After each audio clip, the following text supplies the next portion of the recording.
mga mare!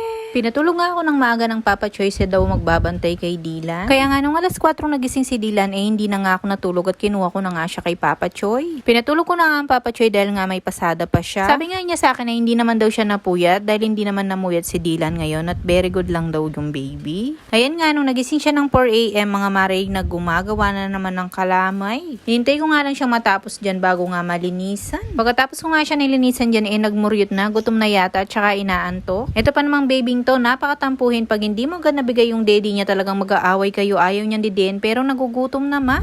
Kita niyo naman sa kabusitan niya, natanggal pa pala yung isang socks niya, hindi ko nakita. Pagkatapos ko nga siyang pinag-burp dyan mga mare, nilagay ko nga sa dulan para makatulog. Tapos pinlex ko nga pala kay Papa Choy yung mga baby ni Bunso. Nuko mga mare, 6 yung naging anak niya. Nilagay ko na lang nga sila dito sa kwarto dahil hindi niya alam saan niya ilalagay yung mga anak niya. Diyos ko, baka mapatay pa niya. Ayan nga, napaka-proud pa mo niya. Pinapakita niya kay Papa Choy yung mga baby niya.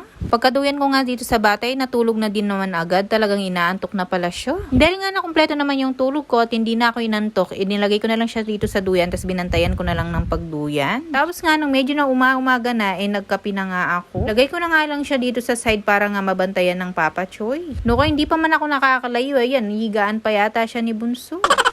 Dahil nga nakatulog na yung baby, tsaka nga nakadedi na hindi siya muryot nung nilagay ko dito sa lapad. At nung 8:30 na nga mga mare, napaliguan na nga yung baby na yan. Diyos ko, lagi niyang nakakalmot yung mukha niya at nasusuntok yata kaya hindi na naalis sa pamumulot. At ayan nga, sinuklayan ko na naman ang kulot niyang buhok. Ewan ko ba sa batang to, palaki siya ng palaki, kumukulot talaga yung buhok niya. Pagkatapos niya nga maligo dyan mga mare, kinargahan ko na naman ng dede tapos nga ready na nga siyang matulog. At nung nga mag-aalas 10 na dyan, nakatulog na nga yung baby. Pinabantayan ko na nga lang dun sa panganay ko para nga makapagluto at makapagligo na ako. Pagkatapos nga namin kumain, dumiretso na nga ako dito sa kwarto. At naisip ko nga matagal-tagal na nga nung last ko siyang nakukuha. Kaya yan, habang nga masarap yung tulog niya, pinagdiskihetan ko nga itong mga kuko niya. Kaya hindi ko siya inalisan ng kaput ngayon or mittens dahil nga numaba na naman yung kuko niya. Dahil nga itinigil ko yung duyan na yan nga pag nalilingat siya, itinatapik-tapik ko na lang muna. Yung mga pamong dumadaan na tricycle sa amin, Diyos ko, pakasiglado parang tambutsudan Kasi nandaan yung bahay namin mga mare kaya iba't ibang sasakyan yung mga dumadaan dito. Pagkatapos ko nga sa kamay yung paa naman yung napagdiskitahan ko. Actually mga mare ngayong 2 months pa lang si Dylan doon ko palang ginupitan yung dito sa paa niya. Paano ba naman ang liit-liit ng kuko niya? Hindi ko pa talagang humaba yung kuko niya dito sa paa para nga magupitan ko na. Pahirapan pa nga ang pagkukus dito sa paa niya mga mare dahil nga may kiliti siya dito. Kaya konting hawak ko lang sa paa niya nalilingat siya. Hindi ko na nga masyadong tinaktak yung kuko niya dyan baka nga magising pa siya. O ayan, inubad ko na yung medyas at tsaka mittens niya, hindi ko na muna pinasuot baka magising nga yung baby at magmuryo. Kita niyo naman napakasarap ng tulog ng baby na yan. Suot na naman niya yung mamahalin niyang short na tig 15.